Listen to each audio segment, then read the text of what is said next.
going on, everybody? I'm your guy, Mr. Mark. Don't forget the Mr. when you say Mark.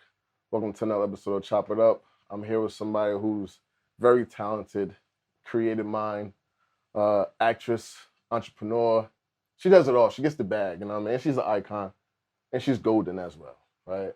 I'm here with the beautiful, lovely Drea. How you doing? Thank you, Mark. Thank you so much. Yes. Thank you for having me here in your store. This is very golden. Very like it. I like it actually because it speaks about you. You know what I'm saying, like you very creative as far as being different. You know what I'm saying? So I like that. It's a question I ask everybody before I start going. Right? How's 2021 treating you? 2021 treated me actually really good. Yeah. I feel like I figured out a lot about myself, my life, and not just because of the pandemic. Mm-hmm. It just made me grow up in a lot of different aspects. Business, I didn't know nothing about business, how to run a business, how to run a store. Like I had no clue. Right. So I feel like I definitely grew up a lot. Learned to like my inner self. Like wow, I became more of a woman, and I'm happy because I was able to really do what I love at the same time. Okay. So now your store, right? Where we in right now? Has it affected anything during the pandemic, or it was fine? No, because I opened it during the pandemic. Okay. How was that process doing that? It was fine. That was fine. Yeah, because what I was doing was I was working originally. Like I was originally just working and just saving my money. My regular job, my regular day job. So for me, it was like just kept saving, and I knew that that's what I always wanted to do. And during the pandemic, it didn't stop anything because I was still working. I worked the whole pandemic. Right. So it was just, if anything, it helped me because I didn't go out as much. I was just continue to just keep working. Now, I understand you said that you learned the business throughout the pandemic. What are the things you learned through the process about opening up a store, or even in yourself in general? Opening up a store, it comes with a lot. Like, you have to understand that it comes with, like, bumps and bruises. Like, it's really important to have a lot of money saved up to be able to do a lot of things that you need. Sometimes you just have a vision in your head, like, yeah, I want to do this, but don't really understand, like, okay, if I want it to look like this or to be like this, that light costs this much. Right. But I was just like, damn. Then I asked the electrician to do it, and it cost more, So it's just like you are always going to hit those, like, hurdles where things do need to be done. So it's like what I did have to, like, open it, it became like, damn, okay, now I'm going out of budget for this. And it's just like, that becomes a little bit stressful. And, but other than that, nothing changed. Like, everything that I wanted, the vision, the color, the space, just everything that I wanted, I just brought it to life. Okay. Well, when have you thought about opening a store? What year was this?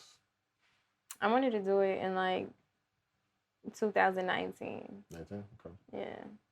Right, I feel like I just always wanted to have a store. Like, just something where I can be able to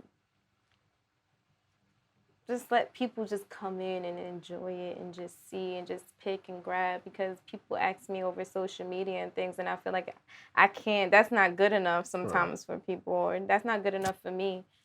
So it was just like, I want to give the opportunity for somebody to come in and, like, ask me, like, how can they go about this? How can they, like, go about decorating their daughter's room? Like, I don't want to have to just call you or we just talking over social media. So I gave the opportunity for people to come and do that. That's good. So now let's go in the beginning stages of as a kid. Like, has doing design always been a thing for you? Like, yeah, it really has. What age? Like, what's the inspiration behind it? I was young. I was, like, really young. And I'm talking, like, my daughter's age, like 5, 6. I was sassy. I was very sassy. And, like, it's just crazy because, like, where I got so much of my sense of style is my grandma, too. Okay. My grandma's this ghetto, loud-ass Puerto Rican. I'm talking 40 in her hand, like, what's up? Like that. But that girl's fit was always fly. My grandma always, like, I don't know, she always had some 2-piece, big earrings, lipstick. Like, my grandma's outfits was very loud, but it was always a statement piece. Right. So my grandma, when she would dress me, I'll be like I don't want to wear this 2-piece. Like, like my belly out. She'd be like, you look cute. You look real cute. And that's it. Like, and I'm just like, yo, like, wow. Right.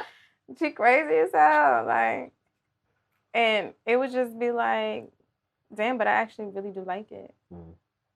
And I remember my first outfit that I actually sold to make, it was a 2-piece outfit. And when I was doing it, it sold out. It sold out. Everything else didn't. Right. And it was just like, you know, that my grandma basically was my inspiration to really start doing clothing and selling it. And then once I started doing that, I was more open to doing other clothes. And then in high school, I was doing some girls' prom dresses. So you pretty crazy. Only do females? Yeah, like men, I never really did boy stuff. Why? I don't know. I feel like for boy stuff to sew, I didn't really do. It was just more of like, I can, but it was just more on my focus. I did girls. But like, as far as men's, like I could be able to find the dopest outfits, the dopest vintage outfits. Like if it's a photo shoot or something like that, I could pull some dope. I could see you being a stylist for not just females, but for, guys too. I was. Yeah. I have pulled before for certain artists and things like that. Yeah, so it's pretty cool. Like, I'll go into showrooms, especially my friends who live in LA who can't make it to Jersey, or like they just all over the globe. Right. They just be like, hey, listen, I got a client in New York. Can you go pull for me for this? I'm like, all right, sure. Why not? I'm like 10 minutes from the Highland Tunnel. I'll go real quick, pull this outfit, drop it off to where it needs to go, and then go about my business. When it's ready to get picked up, they just mail it to my house. And then I'll just send it back to California, or sometimes the clients just go ahead and do it themselves.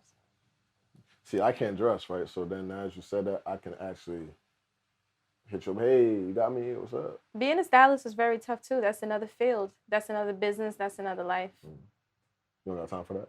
No, I do. You know, like whenever I'm able to, I would. But it's very important, even as a fashion stylist, when you walk in there, you have to have your credentials. You have to have a credit card. You have to make sure you have the correct budget. You have all that client's information, because if something happens to these items, and some things don't be cheap. Clients be getting stuff that's $15,000. I'll be driving around with $15,000, $25,000 shoes in my trunk. You know what I'm saying? So being a stylist is very important.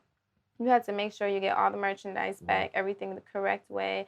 And, you know, it becomes more than just pulling the outfits. Because sometimes when you got to get on set, you have to make sure you got your steamer, your clips, your sewing kit. You have the rolling brush. You have you have all of that. And you have to coordinate everything for the client. So it's easy. So once they come, hi, how are you? Nobody wants to do work by themselves. All right. So when this fashion stylist is really called on set, it's kind of like you are booked to do the whole job and then some. So have you done like a whole set? Yes, I have. A couple. And I went to school for it. Okay. I went to school for it. I went to the Misa Hilton Fashion Academy. That was in Manhattan on 37th Street. Okay. I should know it was in yeah, so you know, as a fashion stylist, especially my friends from school and things like that, we all work together. Misa Hilton herself is phenomenal. She's a celebrity fashion stylist. Yes, Misa Hilton. Yes. I knew that. Sorry. But that's dope. She's phenomenal, and you know, she actually was she made. You know, when Little Kim had the one piece, the purple suit with the whole thing, she didn't make it, but she was a stylist for that. So she's the one who actually brought out that whole look with the Little Kim, the purple wig that you see every Halloween. You know? Oh, so she get credit for that. That's like being a writer for artists. Yes, she has been on tour. She has done she styled Mary J. Blige. Like, she's a phenomenal woman. Definitely should look into her credentials and everything that she has done. Her name is Misa Hilton. Misa Hilton. Okay. Any correlation with Paris and Nikki Hilton? With who? Paris Hilton. With who? Paris. Paris Hilton? Yeah. She knows Paris Hilton. No, is it related? Who? Are they related? Yeah. No, they're not. Oh, thought they was related. No. Hilton. No. But that's what's up. But yeah, like I feel as though like you can do that, and I was dead serious about because I can't dress. So therefore, when I come to you, like, hey, but when I do have the budget for it, I'll definitely reach out to you because I'm a broke nigga. I don't not expensive. I mean, this towel I'm gonna use though. I'm gonna tell you I'm gonna flex on that towel right there that you gave me. Appreciate you for that Supreme towel. Niggas don't know the budget for that. But back to the whole designing that you've been doing. Yes. How long have you done it? Started from high school, right? Yeah, I've been sewing since high school. But what a lot of people don't know is that my biological father, my real father, sews. Okay. My father sews. Like, I called him last night. Hey, Dad, what you doing? I'm motherfucking with sewing. Shit. You know, he sews. That man could sew with his eyes closed. And you know, he wanted to put his sewing machine up here in my store. And I said, well, Dad, if we put that old ass machine here, he loves that machine. He's never letting that go. If we put that old ass machine here, it's wood. I said, I'm sorry, Dad. I'm not going to just put it there. I need to paint it or something. Right. He was just like, hell no. Yeah, wood over time, that doesn't tend to rot. Yeah, so you know what? You got to let him rock. Right. He do his thing. So besides you having a store here and designing, you also on screen, actress. Yeah. Yeah. So how long you been doing that? I was doing like acting and stuff for like 4 years, but I did a lot of more like background work. Okay. And the reason why I keep doing more and more background work is because like you want to be able to get in the union. You want to get into SAG. You know, like when you want to do acting, you want to be able to get paid a lot more. And you want to be able to get booked for a lot more jobs. I'm talking like big jobs, big speaking role jobs and things like that. It's really rare to just get into the union just like that. Like, you know, for me, I don't know a lot of people in that industry. Like, I mean, I do, but then I don't. Right. In reality, just because you know somebody doesn't mean it's just like, hey, listen, I want to pull you in, or you know, like, hey, you think you could hook me up? No, because life don't work like that. Right. And when people hit me up and stuff, I don't mind helping people, but you gotta really want it yourself. Right. What do you have to give? People come to me, they don't have pictures, they don't got a portfolio, you don't got nothing. Like, you know, they want to start it, but it's just like, how can I help you start it if you haven't even went out there and tested it yourself? You just see what other people doing. You see what you're like, okay, I have potential to do that. I want to do that. But what have you done? Let me know something. Like, what's up? Have you tried looking into agencies? Did you see certain things? Have you looked for stuff? People don't do that because they want to give it to them like that. So going back to just because I know certain people doesn't mean anything. You know what I'm saying? My friends know me, especially my celebrity friends, and like, you know, any of my friends that are up there in that world, like, you know, that are successful, they look at me and be like, damn, girl, you here? Yes. Because I see y'all at the top, right? You know, and it's just like, that's how life should be. We should all work for it. You know, that's like somebody just getting you know, just having so much money and be like, I'm going to hire you to go open up the store. I want you to go do this for me. And it's just like, but don't you want to know stuff for yourself? Right. You don't know me. You know what I'm saying? And it's, well, you don't know, like, what I can do and stuff like that. And it's just like, learn it yourself. Try. So all you got to do is try it. Yeah. I mean, because everybody want a handout, but then once you get the handout, they fumble that shit. You know like, oh, I didn't know you could give it to me. Or you gonna help me do that. And it's not easy because you go to work and you're working on set for like 14 hours, sometimes doing background work, and you don't even get seen, but you're there because you're getting paid and this is what you love.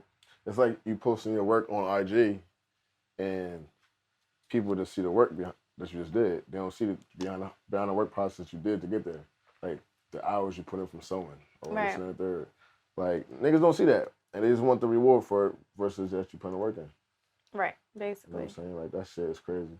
But we're going to stay on the whole actress or you acting again. But I am trying to be able to do my own documentaries and my own film and get my own budget cuts and keep.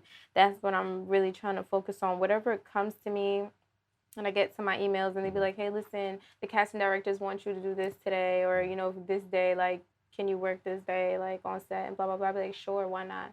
Because I like to take any opportunities that come to me. Right. So the behind the work that you mentioned, not behind the work, but like, is that falling being an extra on shows and movies? Yeah, Or it's like both, because even doing that, you get pulled from the back and stuff. And I got pulled a couple times from the back. I got 2 vouchers. I'm almost union. I need 1 more. Okay. And then once I get that 1 more, and then it just a lot more opportunities, a lot more things. I'm being patient because my time is coming. Right. At the same time, I'm learning. I'm seeing everything, how everything works, how everything operates, and I absorb things. What was your first break? I would say more like the BET one. I did BET, the rundown with Robin Thede, and that was really, really cool. I had like my whole little introduction for that. Okay. So and they gave me a voucher to be union, so that's always good. Appreciated. All right. And what's most important is like, you know, when you are there and all these people see you and they remember you, and then they see you somewhere else or another set, if they welcome you back to the show, you should always be forever grateful for that. Right. Even if it's the person in the back that was giving out coffee, because these people don't care about you like that. You know what I'm saying? This industry is very wicked. Right. Just like next, you know what I'm saying? You gotta have tough skin for that. But next already got. I just got here. Next, damn. And that happens. So you said BET. I know you was on Orange is the New Black. Orange is the New Black was cool. Yeah. You had a couple of scenes, right? I did. You know, I had one Episodes, part that I actually had spoken, and I was so sad because they cut that part out. Wow. You can't. You can't. Oh, you can't. You can't. It don't even matter. There's a lot of things you can film all day, and it just don't happen. You know what I'm saying? You film all day, they don't use those parts. That's whatever, like, they choose, whatever they do. That's still good, though, even though they... Right, because they gave me a voucher, too. They gave me a voucher just for doing what I was doing. Mm-hmm. And I had said, you know, I'm grateful for that. One more, let's keep it going. Right. So after Orange New Black, what else was after that? I just did a couple other stuff, like Law and Order, Power. Remember that? That was awesome. That was an awesome experience because I literally grew up watching, you know, Lorenz Tate, and then for me to be able to like experience that and just seeing his character and him like working with him like all day, it's just like you make great conversations too with people, and like it's just sometimes I just be like, why me? Mm-hmm. You know, and I just be like, that's because I'm supposed to be here. Right. I can't keep questioning what was given to me. I'm supposed to be there because that's what it is. It's facts. Yeah, because I remember I seen your story. You posted about the power scene that you was in. Had to go back to rewatch. Oh, all right. Mm-hmm. Oh, okay. Because you went passing by. You went passing by. You know what I'm saying? Oh, okay, I'll check you out. But yeah, it's not much. But it's something for me. That's something to me. Mm-hmm. Anybody who will know you, like, oh, that's big. Because I wasn't on power. You know what I'm saying? I work out every day, try to be on power. Like, be what's the name's driver for the next season, Tommy Driver. But one day it will happen. My question to you: what advice have you got that stuck with you for acting wise? Because I know you did Orange New Black, Law and Order, Power. BET. What advice that was given to you? Like, yo, I'm gonna stick with it, and actually that helps me get by day to day. I think that it will probably be Amari Hardwick. Okay. You know, when I was working on set before, you know, we had like it was like a scene or whatever with like that we had, it was like a shooting in Truth. Mm-hmm. And gun went off. It was an actual real gun. But, you know, we are like trained and talked about all of this stuff before it happens and things like that. But we were talking about the gun, you know, me and Amari, and I was telling him, like, I ain't scared about none of that. You know, I'm good. Like, you know, I'm about that life. You know what I'm saying?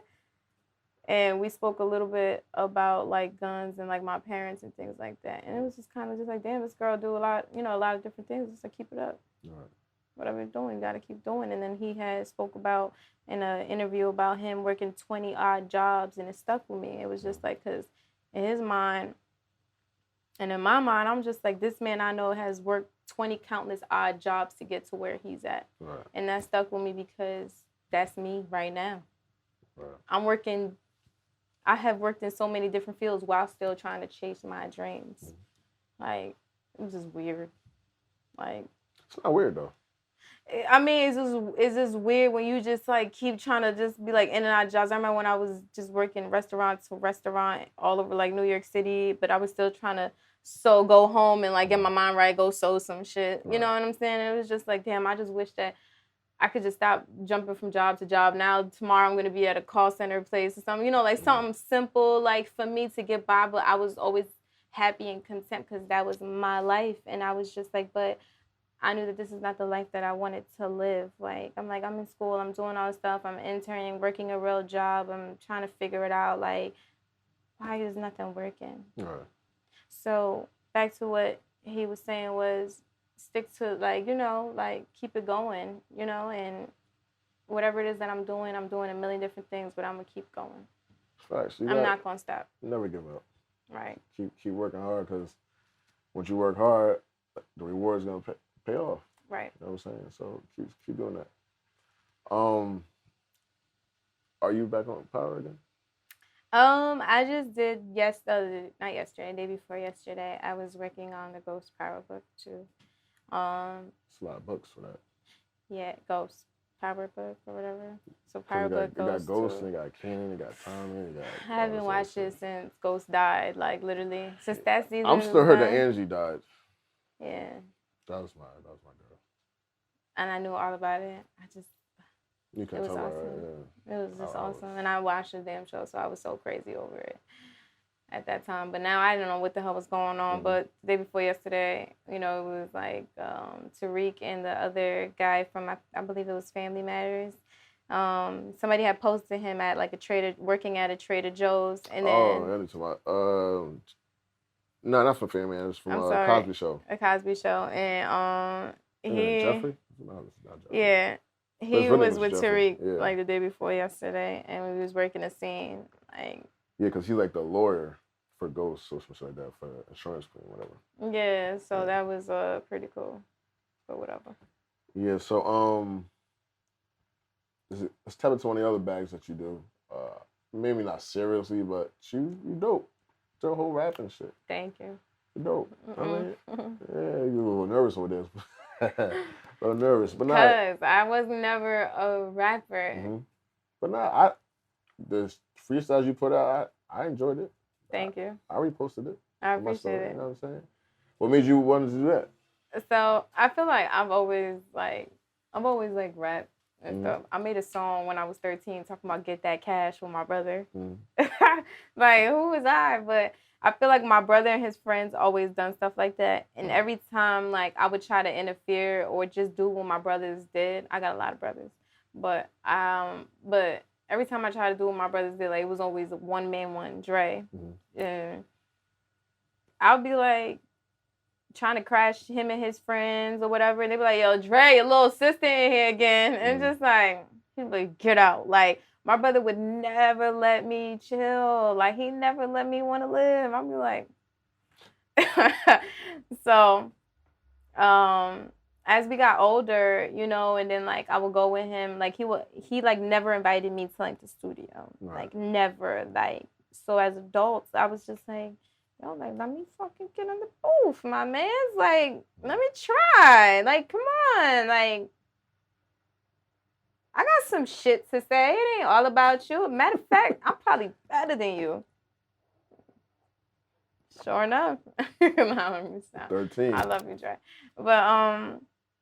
But I feel like when I got in the booth, it was me, him, and my engineer, Pressure. Pressure is mine and my brother's. Well, it's my brother's, like, best friend. Okay. And it's so close, and they just, like, they create together. They was in a music group called Zone Out. Okay. And it was one female artist. Her name is Taylor Port. She's in it as well. And Slizzy. There's, like, a couple of them. And, they always made dope stuff. Okay. Dope shit. One's a videographer. The other one's an engineer. Like, all in one. It's just one can be able to work the camera the right way. Like, they all rap. Everyone's dope. But that day they let me in the booth and we just brought a freestyle to life. It was just like, oh, I think today is the day we made Drea. Like, What's the name of that song you said? it was the freestyle. It was Freestyle? the band freestyle. At 13? No. That at 13, it was something called "Get That Cash" from my brother. Yeah, the freestyle you talking about, the band from TV freestyle. Yeah, band from TV was and I was in my 20s already. Yeah. This was like 2019, I believe. Yeah, 2019 I did it. Okay, yeah, I was like, oh shit. And then we just kept going with it. But I just feel like I was angry too in my life. Right. And being angry in my life is like I gotta figure out some shit to do because I know I'll fuck shit up. Like I'll fuck some shit up out here. You know what I'm saying? I get a little mad, so I asked my baby daddy that windshield. Listen, right? But gangster out here. I ain't like that. So I was angry. But I need to sometimes figure out another outlet in life. And I like to take my anger out. The older I get, I realize I got a lot more to lose. And so I got to find another form of outlet. And I express my anger and my frustrations on art. Because that's what y'all going to get. And that's dope. So, like, me making Vanity when I did that freestyle, like, I meant that shit. I meant every fucking word. And I was just like... That's the one in the car. Right? Yeah. And a lot of girls responded back to me. I had girls writing me books. And they was writing me books. And I was just like, there was, you know, how they could just relate. And it was just like, damn, like, okay. Who hurt you? Yeah, and then I heard it myself, and I was just like, damn. Yeah, because that was... It was deep. Yeah. Were you crying? Hell no. It sounded like you was crying, though. You wasn't crying when you was recording, but I know, like, in the car, they could tell your voice is different. It was pain in there. You could tell how you was saying, like... Nah. I won't cry. I won't cry like that, especially not when I know I'm, like, with my engineer and shit. He gonna be like, yo, we ain't got time for that. We're going to get this frustration, but I need you to get it together. Right. Because we working. Take that frustration, and he be turning me more into these pressure don't play. Like, he's like my big brother at the same time, my best friend, because he knows, like, everything. When I'm talking, I'm angry. He feels that. Because he knows me, too. You said pressure? Yeah, pressure. Pressure online. He makes diamonds. He makes everything, yeah. And every time you go in the booth, it's golden. Yeah. So we just try to thug it out. Me and Pressure working on our own mixtape that we gonna have, and it's gonna have about, like, I believe 4 to 5 songs. 45? 4 to 5. Oh, I said, goddamn. How much is you rapping about 45 songs? We were supposed to do another project. However, the project was put on pause because an actual record label reached out. And the record label is actually someone who I know as well. Okay. So it was just like, wait, huh? And it's like, nah, we want to do it the right way. Right. So at this point, now they're trying to pause everything that I had going on, and they provided me with, like, certain beats and things like that, like things that I got to choose from as well. And it was just like, wow, like, y'all want to just a little on me? But they see it, they love it, they feel the potential, and it was just like, you know, like, they feel like they can create a really dope rapper coming out of Jersey City. Like, man, they can't create something that's already in me because it's me, but, you know, just being able to create golden. Right.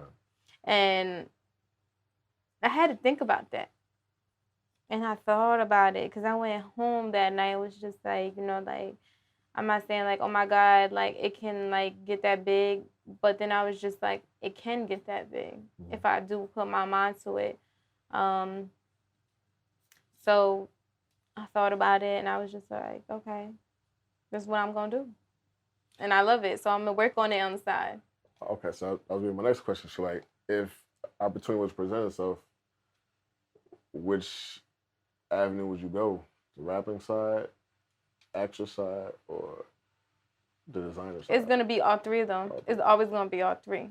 The designer side, no matter what I have, I'm always gonna do. Mm-hmm. I'm always gonna keep creating because. But what would be number one? None of them will come number one, because you gotta. If you can't balance your life and be able to do everything at once, then you're not trying to get money. Cause you think these celebrities and shit, look at 50 Cent. One day he on set, the next day he got an endorsement with vitamin water. The next day he's doing some shit, some other stuff with his alcohol. You know what I'm saying? Oh, tonight he's gonna be hosting that, or he's gonna be doing this. Let's go. We gotta get to the bag. We gotta go. Right. Let's go. I got some shit to do. My daughter, I got family who's taking care of her. My sisters know what time it is. Hey, listen, I need y'all to take care of Nyla. No questions asked. My sisters know what time it is. And one thing I help my family, whatever it is. My sister, how much is your light bill? Boom. All right, cash that to you. Go ahead. I'm sending Nyla over there, because that's what you're supposed to do. You know, like, or I just help out as much as I can. Like, a light bill, whatever, you know, it's not just that. It's just like, all right, well, here, go treat yourself. Go to the spa or something. Like, you know, like, my siblings don't even be wanting money. They just be like, no. And I just be like, no, like, go do something. Like, you know, take care of yourself. I don't know. The fuck. That's dope. So I'm going to see my Verizon bill next month. Verizon be crazy. Listen, I got T-Mobile. Verizon be crazy. T-Mobile gets the job done. So let's get into motherhood since you brought it up. How's that? Motherhood is great. My daughter is 8 years old now. I feel like things definitely got a lot easier. She's pretty much a big girl. Yeah. Yeah, like, you know, I help out with the homeschooling, everything that that could have been done. Like, I'm just very hands-on. I make sure that I go out to eat every week with my daughter. We spend time. We with each other every day. I go to the studio. She coming with me. Certain sets, she can't come with me. All right. So, you know, my siblings would take care of that. But other than that, my kid is A1. She treats today too. Shit, she eat good. That kid, that fucking child be asking me for Roof Chris. I wish I could ask my mama for that. That's crazy. Like, maybe I'll just have a salad from Roof Chris. Like, shit. But that's my fault. But Nyla's my only one. You want more kids? I do. How many? Maybe like 1 or 2 more. 1 or 2 more, okay. Mm-hmm. Yeah, all right, that's what's up, man. Maybe, yeah. So motherhood, has it changed you in a way? Like, obviously it changes for good, of course. I mean, to raise your daughter. But what other ways has it changed you, like, on life that beforehand you wasn't even thinking of? Money. Financially, like, I would just when I was pregnant with her, I would always say to myself, like, diapers, box of diapers, that's the filling and the pedicure. You crazy? Mm-hmm.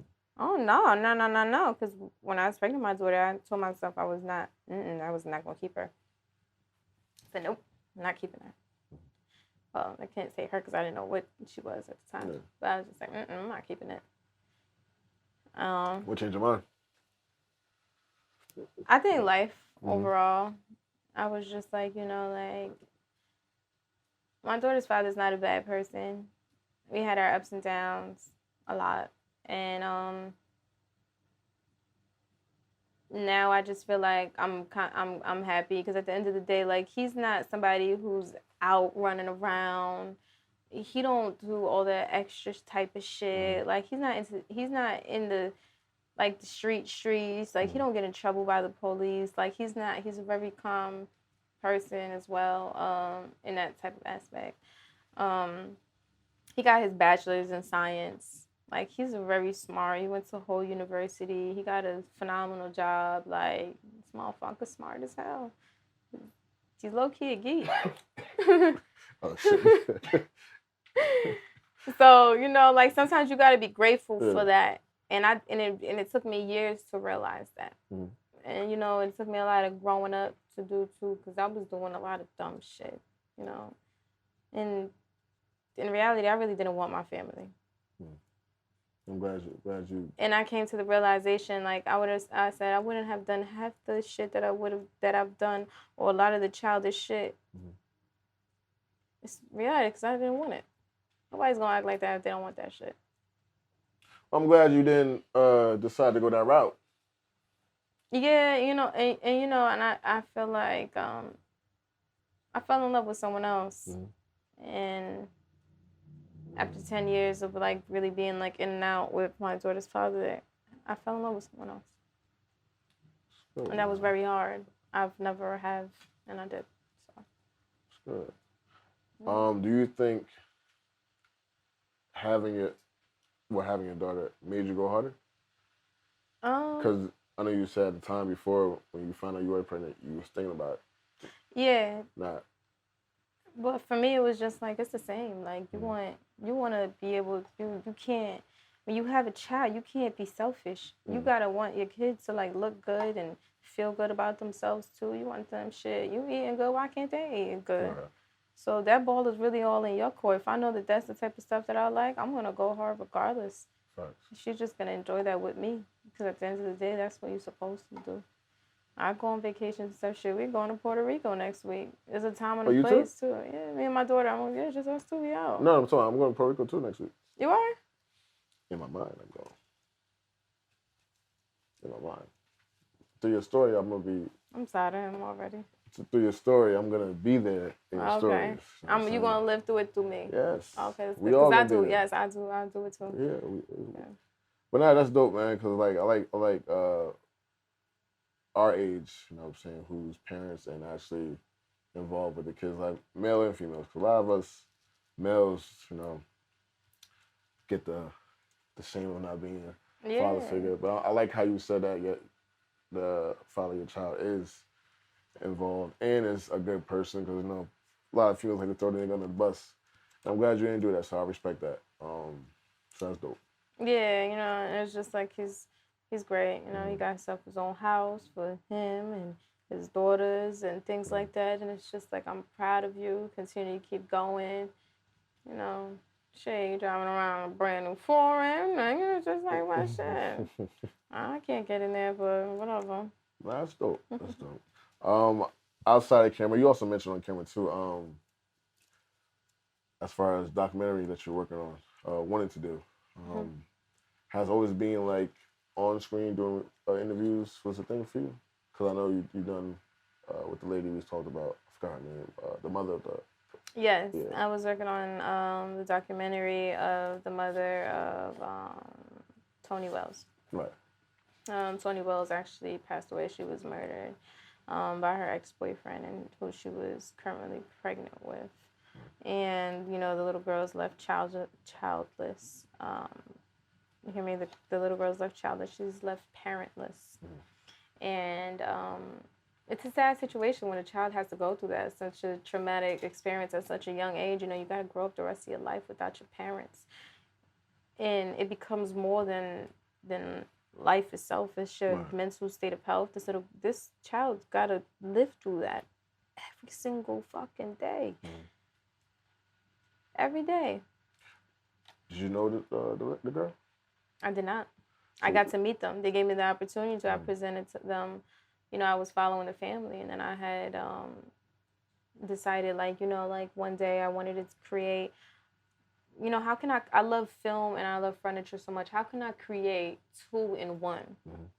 And the 2-in-1 for me was you make furniture with real life stories, make it make sense.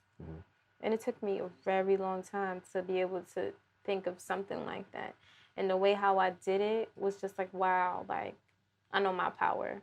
Right. I know who I am. I know what I can do, what I can bring to the table. It's just time and patience and faith is what I need. And, the mother allowed me to come into her home and the family, meet her granddaughter, and I got to interview them. I got to meet this little amazing 5-year-old daughter. This little girl was just phenomenal. And speaking to the mother and seeing how strong she is, the mother's a single mother, 4 kids. She's from Puerto Rico, from Spanish Harlem. It reminds me like my mom. My mom's from the hood. My mom's from Jersey City, and my mom's single mother, Shorty, single mother to 4 kids. And it was just like we had a lot in common. We had a lot of things that was relatable. She had 2 girls, 2 boys, just like my brother and my sisters. My mom had 2 girls, 2 boys.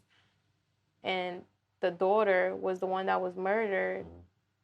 Had the daughter, the little girl, was mixed. Just like my daughter. She was the only one that had the daughter that was half black. And I was just like, wow, this little girl reminds me so much of my daughter because the girl that was murdered reminds me of me. Wow. Are you still in contact with them? Yeah, I speak to the aunt. The aunt actually was trying to come to my store, and she wanted to buy some stuff and bring some sangria because she has her own alcohol company. So that's pretty good. I'm still trying to get the budget for that. Okay. I did get denied for them, and I was, sometimes people just don't see the potential you have, but somebody will. I just have to keep creating and I have to bring it to life. Right. So I know my next step. It's dope, man. I like that. Mm-hmm. I seen it on your page, and it's dope that you're doing that. Real quick before we wrap it up, how you feel, about Jersey and support? Like, do you feel like, have you seen the support from people that you expected, or you just wish that the people that you did expect support from would have came? Because sometimes, oh, that was a good job, you did the thing. I mean, but they actually didn't really see your video, the documentary you did, or hear the freestyle you did, or come to a pop-up show you had, or purchase one of your designs that you did. I think one thing about me is I don't care who's watching. Mm-hmm. I don't care who's watching, Right. and I don't care who acknowledges stuff. I appreciate it, but I don't care for it. Okay. And it's not a bad thing. It's just like, I just feel like when people like share my stuff, or like people repost it, or people look, or people don't comment, or people don't show up to certain things, it don't affect me, and it don't change how I feel about that person. Mm-hmm. You know what I'm saying? Like, it don't, like, you gotta, as long as you stay true to yourself, you didn't disrespect me, you didn't hurt me, you didn't argue me, what the fuck can I be mad at? Because you didn't listen to my stuff or whatever, or you didn't show up to something, like, it's just like, somebody, okay. let's say it's somebody one of your close people, like, yo, but you... I did feel like that in the beginning. I was just like, but I was just like, I can't feel like that, because then that means that I'm going to expect something all the time. Right. Am I going to expect that? No, things happen, and like, people got shit to do, people got, or whatever the case is, or it's just like, whatever. So, back to a question, how do you feel about Jersey supporting? Like, how do you support Jersey people? I do. All right, but do you feel it's going somewhere, or it's like it's still the same as has always been every year? I mean, from what you've seen, from what you know, everybody does like a lot of different things, and like the best thing that I could do is support. But I guess I do too many other things, and I have a lot of things on my to-do list. Okay. That I can't focus on other people's stuff. Like, oh, like, why you ain't come to my party, girl? Like, I posted all over social media. I'm like, oh, shit, you know what I'm saying? Like, oh, you doing this? Yeah, like, I was like, yeah, girl, go look at my Instagram or whatever. Right. I'm sorry, like, sis. Like, I just be like, whatever the fuck I see is whatever the fuck I see. You know what I'm saying? Especially if you're my friend. Like, why wouldn't I love it? Why wouldn't I comment on it? Why wouldn't I share some shit? But like, sometimes you don't always gotta like share shit. You know what I'm saying? That's true. It's just like, you're not sharing shit. You're not buying nothing for mine. It's just like, it's just like, it don't even matter. Like, be happy that people is alive and doing well and they doing something. That's how I look at it, because I look at motherfuckers on Instagram, they're here one day, the next they're gone. Every day somebody gone. And it's just like, it goes beyond supporting. It goes beyond all of that. It goes beyond everything. And it's just like, I'm happy I could see you post your children every day in a good outfit. I could see you taking a selfie with a nice hairstyle. Like, you woke up today, you feel good about yourself. That's how I look at life, because I can't look at it in a different perspective. Like, I can't. That's a good answer. I like the answer. Yeah, like, I can't do it. How do you feel, like, being a female in the business that you are? How do you feel about like women empowerment? coming along now, like other females actually doing designing or? I don't believe in woman empowerment. No. I don't at all. I think woman empowerment is just pure cap. I think like if you just, cause it just be like the meanest fucking people that I know that be fucking like doing these type of stuff, or like, you know what I'm saying, or like somebody who I know just dog the fuck out of shorty, you know, and it's just like, or somebody I know that you're doing something behind someone else's back, or just some wild stuff, like you just, I just be like, all right, whatever. Right. You know, of course, you see it. I just see the person for who they are. Like you wanted to do this because that's what you wanted to do in your heart, because that's what you like. Right. You want to bring it to life, but sometimes it be an ugly soul doing some shit like, and it just be like, but I appreciate it, like, cause I love everybody from good to bad, from everything. Like I appreciate it. But the whole like woman empowerment, I love to see women linked together to do so many different things. But you gotta understand, like these be the same women who can't get over why another person is doing this, like, and it's just like you gotta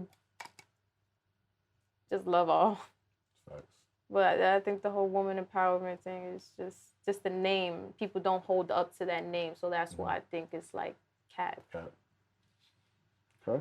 Own that shit, cause I condone that shit. We had Bars out here. No. That's ladies bar. It's ladies bar. Okay. But I respect it because you liked it, because you liked yeah. hers. But you know you like. She's also a great rapper. No, she's dope. She's dope. I love Lady. I look up to her. That's one of my favorite quotes that she said. Own that shit. I condone that shit. She's dope. She uses a lot of big words on her shit. She does. Had to Google the words sometimes. Yeah, you know what I'm saying? she made me feel like more of a fucking woman myself, more of a better rapper and everything. I'm like, damn, own that shit. I condone that shit. You know how I feel? I own my fucking Range Rover. It's no fucking cap. I own my Honda. Right. You know what I'm saying? Cheers to that. Sport. You feel me? Sport. Range, you know sport. You Cheers to that. You gotta own that shit. Facts. What's 2021, you know what I'm saying? It's almost to an end. What are the goals you got for this year, if you have any? What you working on next? Well, actually, I had... If you can say. Yeah, I had actually met Dapper Dan at my mentor, Nephew Walker's grand opening of her store, The Black Home. And when I had chopped it up a little bit with Dapper Dan... Chop it up, no pun intended. You know, he actually stated, you know, he had some designs and things like that for me that he would love to share with me.